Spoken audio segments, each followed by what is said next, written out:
Before we get into this episode, there's something that might be of interest that I wanted to tell you about. Scene and Heard, who run this podcast, have been asked by Scotland Food and Drink to undertake a strategic review of the Scotland Food and Drink Excellence Awards. Now, these Excellence Awards have been going for almost 20 years and are a huge mainstay of the food and drink sector. But it's time to ensure that they're still relevant. So if you have ever been involved in the Scotland Food and Drink Excellence Awards, or even if you've ever had an opinion about them, we would love for you, please, to complete our survey.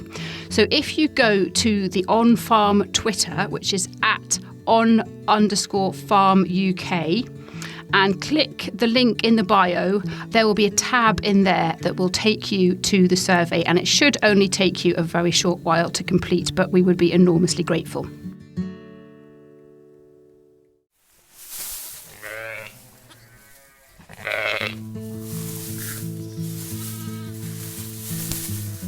Good morning. How are we all? Although I'm here in the lambing shed, this episode is more squarely aimed, I guess, at you arable girls and boys. We're going to be looking at how technology can be a problem solver, helping us to apply precision in the ways we tackle pests and weeds and maximise crop efficiency. Very, very important in this day of high input costs. To keep you on your toes in this episode, listen carefully. We've got two guests, and they've both got the same name. Just to be confusing, yes. He's James and I'm Jim. We're going to hear from arable farmer James Wilson. We'll come to him in a bit. But firstly, this is going to be Jim Wilson. Jim from Angus-based precision farming experts SoilEssentials, who are our partners for this episode. We have three divisions, effectively. We have the Precision Agronomy division, where we go and take soil samples, measure areas, and create variable rate application maps. We have a machine control department, which fits Trimble equipment onto customers' vehicles and supplies them with Essentials Net RTK corrections UK-wide. And the third one, and the reason we're speaking today, we also build core precision agricultural software, which we supply and support customers with to create variable rate application maps to map their fields and to fly drones. It's going to get quite technical. We're going to be talking about drones flying over arable land, mapping out the crops, where the weeds are, etc. We're going to be talking about how we can input the data from the drones to the computer attached to the crop sprayer, with the aim of only spraying the areas where the pesticide is needed. Obviously that saves money, it's better for the environment. And we're going to hear, as I said earlier, from farmer James, because the technology that he implemented helped him tackle a big problem. The dreaded, in England at least, and hopefully not in Scotland, but it's maybe coming, some areas, the dreaded black grass. James posted on the farming forum looking for help with some weed control issues. So I replied to that post and we got talking. We discussed his weed problems, particularly with blackgrass, and came up with a plan to help him use his Howsam sprayer that has individual nozzle control on it to specifically treat only the areas of the field that has blackgrass in them and not to spray the good areas of wheat. Our core software has a number of tools embedded in it. And one of those tools is the ability to take a low-cost drone, so a standard off-the-shelf DJI drone, and fly it over their fields at 50 or 60 or 70 metres. And then all those images, those 300 or 400 images, are uploaded to Core. We stitch them all together into one massive image and then present that back to the user, to James. James then maps the areas of the field that are affected by blackgrass in this situation, and we take that map and turn it into an application map for herbicide, which is then uploaded to his sprayer, which then goes out and sprays just the areas of blackgrass, not the whole field. Clever, clever stuff. We'll hear from Jim Wilson again before we finish up. But over now to a chat with James Wilson, who farms in Gloucestershire, to get his take. We farm approximately 2,000 acres. We're situated just outside Cheltenham, between Cheltenham and Evesham. We're cropping about 1,600 acres of arable crops. And yeah, we're using the the technology on our sprayer and with SoilEssentials to try and improve efficiencies and keep moving forward with technology, really. Quite a busy time of year. Are you spring cropping? Yes, we've got quite a bit of spring cropping now. We've got blackgrass on the farm, so that's driven us into more spring cropping, which brings its own challenges. But spring linseed are predominantly the spring crops, yeah. So tell me about that, because that's one of the reasons I gather anyway that you've gone down the sort of high-tech route as far as spraying, etc. is concerned because of the blackgrass issue. Is that right? Yeah. So we've changed a lot of the things we do on the farm in the past 5-6 years since sort of me and my cousins returned to the family farm, and in an effort to tackle the blackgrass or manage the blackgrass, which was getting out of control really.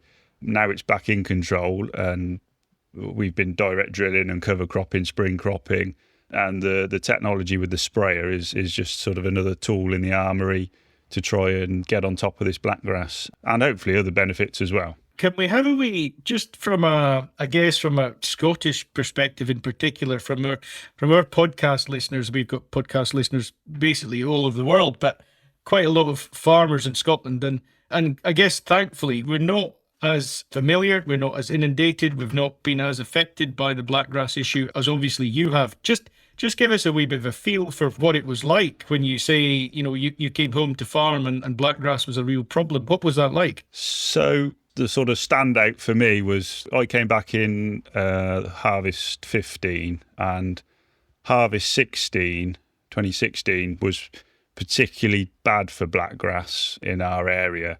But we had a first milling wheat crop, and we harvested it, and it did about 3.5 tonne to the hectare, where obviously we should be up 9-10 tonne to the hectare on our heavy clay soils that we've got. And that was sort of a moment where we really, it was too late really, we'd got too far. But that was a point where we had to make some serious changes. And that was predominantly blackgrass in the wheat had just destroyed it. I don't want to tell you a story about blackgrass, but it obviously produces thousands of seeds per head. Each seed can produce a plant with many, many tillers. It's a really difficult battle to fight. It's such a prolific weed. And at that stage, what was your cropping and your cultivations, etc.? What were you doing? Was it very much what you would call conventional at that time? Yes, we weren't ploughing, but we were deep wound pass. It was probably the best term. So we had a big sumo cultivator behind a quad track. That was the primary cultivation, and then we'd have a Simba culti press behind that to break that down. So we'd got legs in sort of a good 8-10 inches, and we were stirring the soil up over this profile, which meant that we were bringing up seed from the previous year. We were burying a bit, but we weren't really getting anywhere because you were just stirring it around each year. And the cropping was predominantly winter cropping. There was winter wheat, winter oilseed rape, second winter wheat, and the odd bit of spring beans. But the spring beans perhaps weren't the ideal spring crop for trying to tackle blackgrass. So that was where we were, and that was what we changed from there, sort of thing. It sounds like 3 tonne to the hectare and a fairly expensive cultivation regime, etc. Things were pretty tough, pretty difficult to see a way forward. Yeah. I mean, I'd say I'd not been back into the farm for very long then. I'd been away. I'm an engineer by trade, so perhaps I came at it from a slightly different angle, but all the family was on board that we had to do something different. And the direct drilling, well, I presume we now call it regenerative farming approach that we sort of ended up going down, seemed to be the logical thing to try. So what does that involve now then? What does regenerative look like for you? So we've got a weaving GD disc drill, which is what we plant most of our crops with, although we've now got a day-old tine drill as well to complement that. But the quad track and the sumo was sold, which was a financial improvement on its own. And we only had the disc drill at the time. We've just more recently bought the tine drill. And then the cover crop adding cover crops into the mix with the spring crops. So we're growing spring wheats in a second wheat position and a cover crop ahead of all of that. And if we've got a good enough cover crop and the conditions allow, we will try and graze that with sheep. So we're trying to incorporate a bit of livestock because the livestock left the farm a long time ago. So that has its own challenges bringing them back on. It does, yeah. Have you brought them on yourself, or is that someone else bringing them on? Well, we've used neighbouring farmers' livestock. We've only done it once, although we're hoping to do it again this winter. And previously, I sort of took the grazing management on and mob grazed the land to try and keep the ground in a state that made it easier to drill into in the spring, which I think is quite important when you've got other people's animals and they're obviously paying for grazing or whatever. Then it's a balancing act to manage all that. Yeah, so has it been a bit of an investment in electric fencing and what have you, is it? Well, fortunately, that was all part of the agreement with the livestock farmer that brought them on. They provided the materials and equipment, and it was a bit of hand-holding, really, on that front.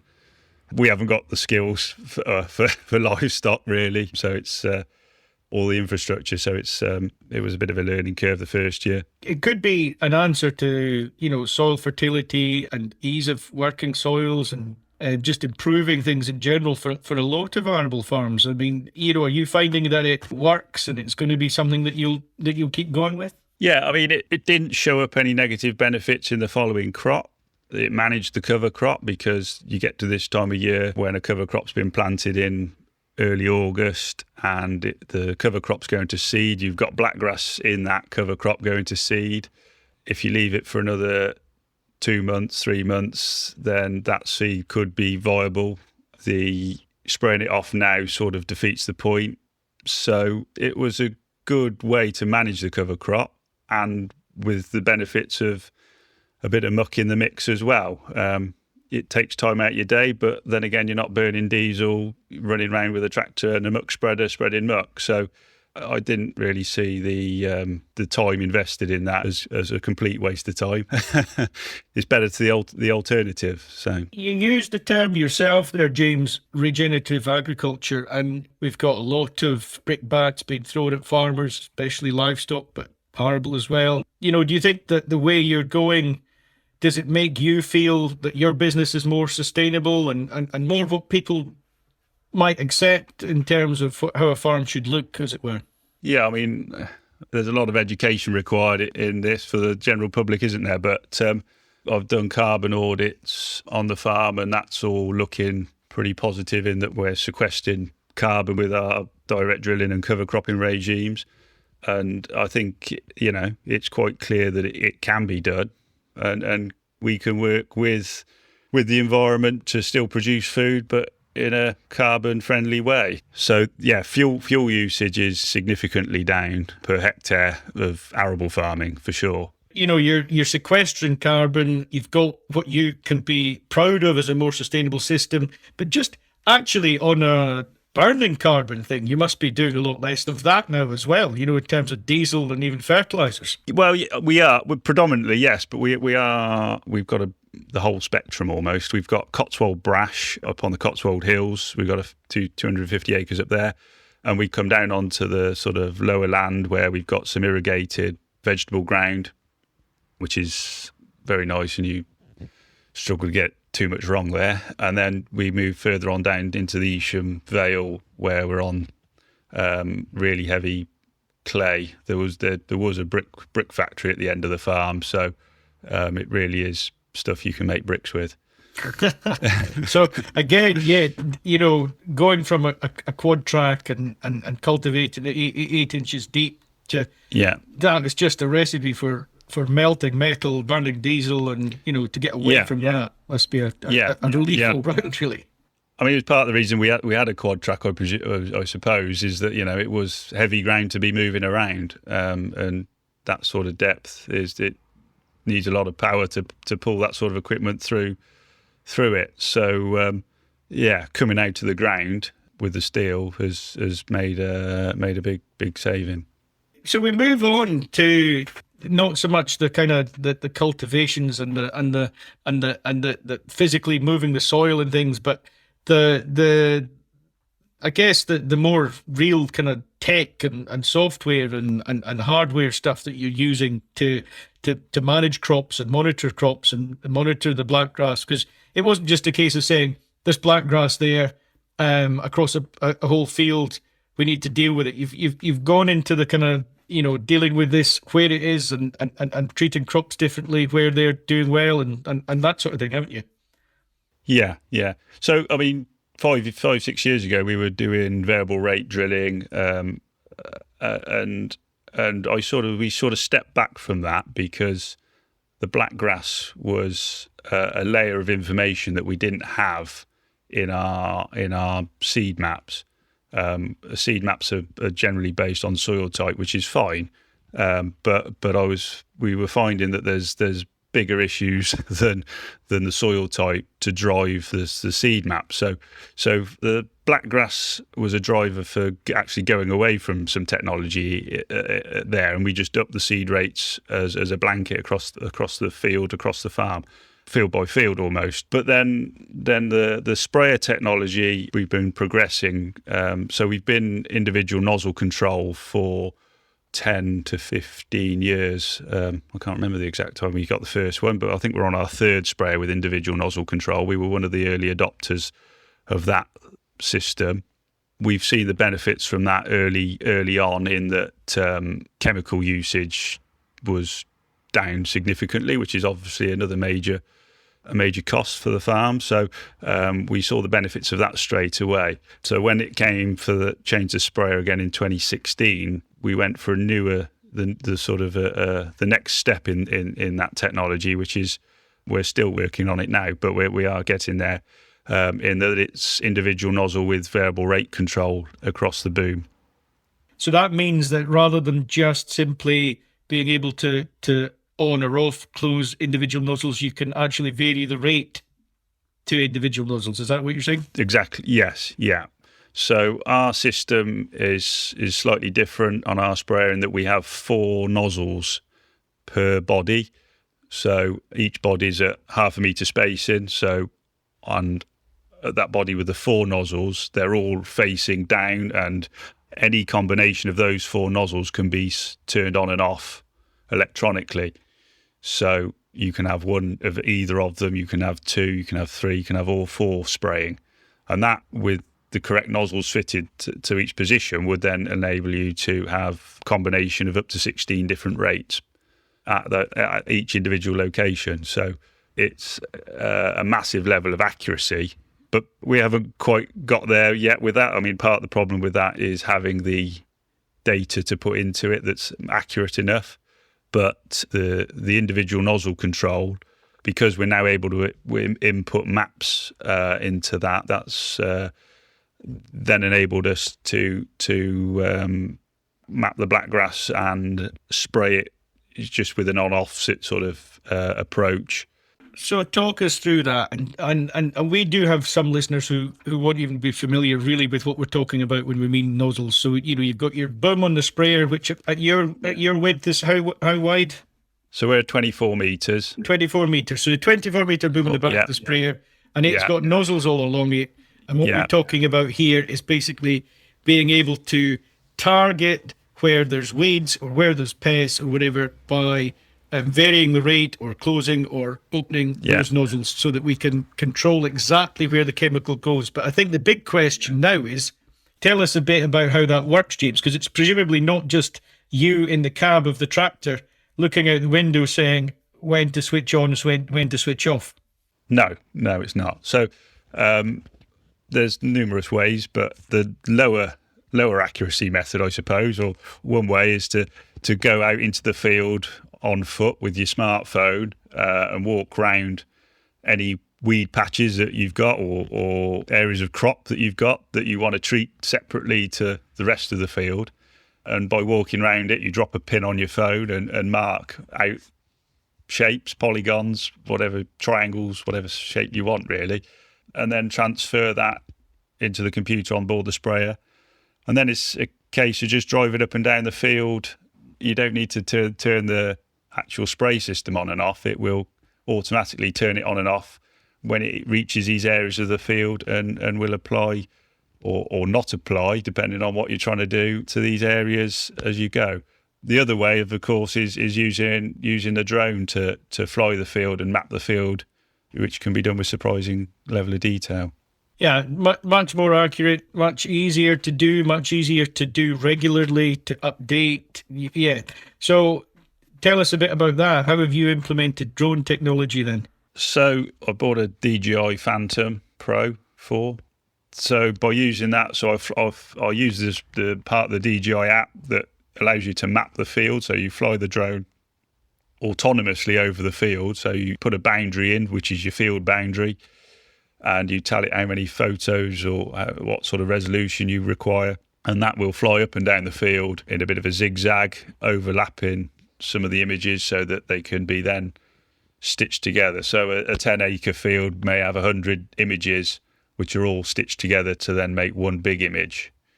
Once it's stitched together, I can then draw over the top of it using the SoilEssentials software. Initially, you can identify the areas of black grass or whatever you're doing, the different bare areas where crops haven't established, or both, and then you can manually draw around these areas which stand out on the aerial image, and then export that as a map. So that's using SoilEssentials. That's using their software called Core. Is that right? That's correct. Yeah. So you're able to look at the image. You can say, that's a really good cropped area. That's going to be treated to optimize the yield. That area over there is purely black grass, unfortunately. Yeah. I need to manage that to eliminate the black grass. And you can completely use those images to make sure that you are farming that ground in the most sustainable and efficient way. Is that a fair? That's it. Yeah. I mean, the example this year, it was obviously, this year's been our first year doing this, so it, hopefully plan to do a lot more and do different things. But we had a field, it was a heavy clay soil. It was another very wet winter we had this year. The winter wheat established well in some areas, but quite poorly in others because the ground lay so wet for so long. And that meant that there was bare patches and very thin patches, which come the spring, they just wanted to fill out with black grass. These areas weren't areas that you could say, oh, we'll spray that corner off or that 24-metre strip off. They were very irregular shapes due to the lie of the land. They were very difficult to go out manually with the sprayer and try and treat separately to the crop. And where we'd got a crop, it was a good crop.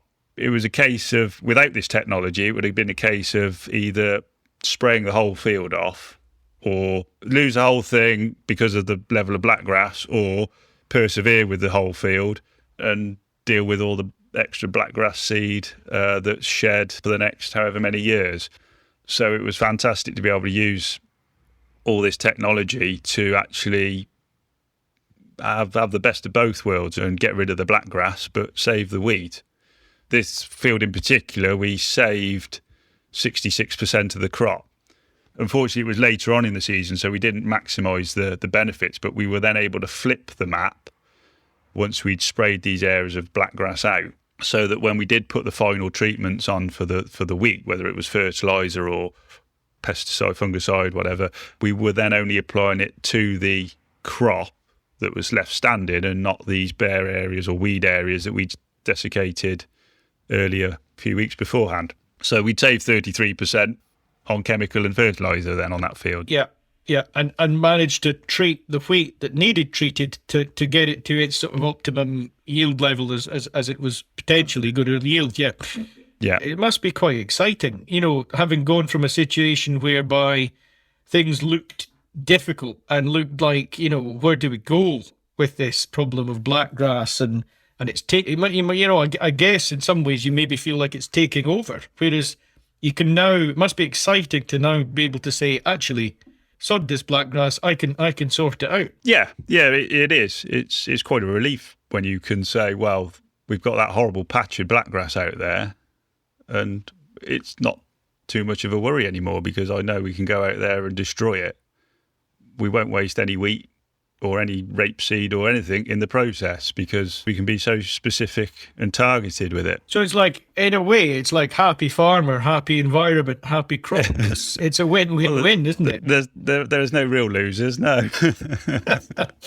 And James, just coming back to SoilEssentials as a business, how did you come across SoilEssentials? Why did you go to SoilEssentials for this tech, and how have you found working with SoilEssentials? Yeah, so we got in touch. Jim actually found me, I think. I put a post up on a farming forum about what systems people were using, because I tried numerous online software or softwares in general for precision farming, and most of it's very expensive and doesn't do what we were trying to achieve. And Jim at SoilEssentials and the rest of his guys were very accommodating and could see what we were trying to do with the technology we'd got, and could tailor the technology to get this to work. It was a bit of a new thing for everybody. The technology's been there, it just hasn't all been brought together like this, I think, before. So that's where we want. So they've sort of we've gone along together and worked out how to do it, which has been great. And that's, you know, a lot of other software providers, they've got what they sell and that's it. Whereas SoilEssentials were able to offer a service, which was fantastic. Yeah, so what you're saying is, or what I'm getting here is, you know, there might be, I don't know, the sprayer manufacturer with their own piece of software. There might be a drone software that you can use for the mapping and what have you, but all these things may not speak to each other, whereas a business like SoilEssentials, in your experience, is like the one-stop shop. You've gone to them and they've been able to bring all the things together so that the drone effectively speaks to the sprayer and everything's fairly seamless and it works. Yeah, that's it. They're the missing link in the jigsaw, I suppose. They turn one piece of data into another piece of data that can then be accepted. But it also gives the farmer the ability to have their input, because often, good as technology is, it needs that farmer input to proof it, to make sure it is what you want to do into the field. You know, you can fly a drone over a field and it'll think that one area where there's no crop needs a lot of fertilizer because it thinks it's a thin crop, but the reality is there's no crop, so you don't want any fertilizer there. So it can get it almost completely wrong if you leave it unattended, if you like. So having that ability to edit it as well is very important, and that's one of the other things that you can do with Core. So you've got a Core package on your desktop. Just describe how it works. So that, you know, it takes the data from the drone, and you tell us how that works. Yeah, so you select your field on Core that you're working in. You upload automatically all the files for that field, and obviously that can be quite a lot of information. So it takes however good your broadband speed is, which at times can be frustrating, but relatively painlessly that can be uploaded to Core, and then that's processed pretty quickly.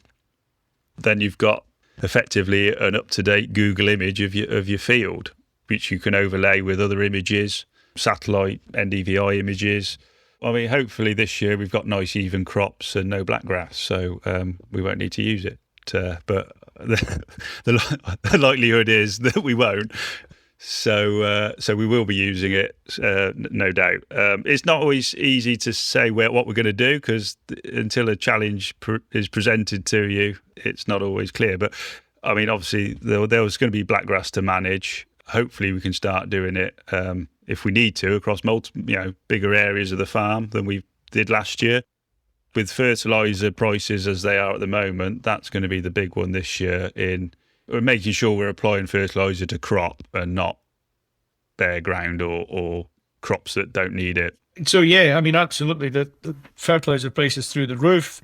And just again, I suppose from the environmental point of view, you're not throwing around fertilizer, which is a hydrocarbon. You're not throwing resources around unnecessarily. You're going to be using the tech to target the fertilizer on exactly where it's needed. Yeah. So initially with just an on-off map, if you like, spraying or not spraying, that's going to be a saving in itself. But as I mentioned earlier, with the variable rate spraying, if we can move that forward and have some high enough resolution data. Satellite data might be sufficient. The challenge with satellite data, I find, is having it up to date enough, ready for when you want to apply. If you've had a few weeks of cloud, you can find your images is significantly out of date if you're not careful, which is where the drones are great, because you just put it up a day or two before, and you've got a good image. So is that sort of the routine now? Is it it's time to spray or it's time to apply fertilizer? So a couple of days before you're out with the drone, just checking exactly what that field looks like, so that you've got this up-to-date image that you can then work from. Yeah, I mean that's the plan. All good plans. That's ideally what we want to be doing, really. And it's not real world. It's not always as practical as that. But if we can get an infrared image or an NDVI image of the field from a drone, which when we're not there quite yet. I haven't got my drone. Haven't spent enough money on my drone yet. That's ultimately where we'd like to be. Yeah, out the day or two before, collecting the data to feed the sprayer the few days after. Explain that. Sorry, you need ultimately a drone with an infrared image. How would that help? That's going to identify. That's going to save you the manual identification of the patches, or potentially, yeah. So an NDVI image would, or near infrared image would look at the green, the actual colour of the green. That probably doesn't make sense, but the level of greenness of a crop and the healthiness, and then you can target areas of crop that need more or less fertiliser, opposed to some or nothing, the some or nothing approach. So.